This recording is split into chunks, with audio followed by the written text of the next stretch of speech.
ES administration అంటే డిపార్ట్మెంట్కి head. అది కూడా ఇందాక సార్ చెప్పిన విధంగానే అది గ్రేట్ థింగ్. జేఈగా జాయిన్ అయిన ప్రతి ఒక్కరు అయ్యే అవకాశం ఉండదు. 100 మందిలో ఒకరికో ఇద్దరికి అవకాశం వస్తుంది. అదేవిధంగా డ్యూటీస్ విషయంలో మాత్రం సిన్సియర్గా ఈరోజు ఎలా అయితే కరెక్ట్ టైంకి ఇచ్చేసారో సార్, కరెక్ట్ టైంకి ఇచ్చేయడంలో నెంబర్ వన్గా సమయపాలన మాత్రం సార్ ఎప్పుడు కూడా పాటిస్తూ ఉంటారు. సర్వీస్ మొత్తంలో సార్ జిల్లా నుంచి సీఎం స్థాయి వరకు అనేక అవార్డులు రివార్డులు కూడా స్వీకరించడం జరిగింది.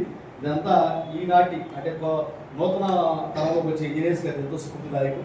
అదేవిధంగా ఏలూరులో కూడా ఎస్సీ కార్పొరేషన్లో కూడా సార్ పనిచేశారు. ఏదైనా కూడా సార్ని ఈ తరం ఇంజనీర్లు అందరూ కూడా స్ఫూర్తిగా తీసుకోవాల్సిన అవసరం ఉంది.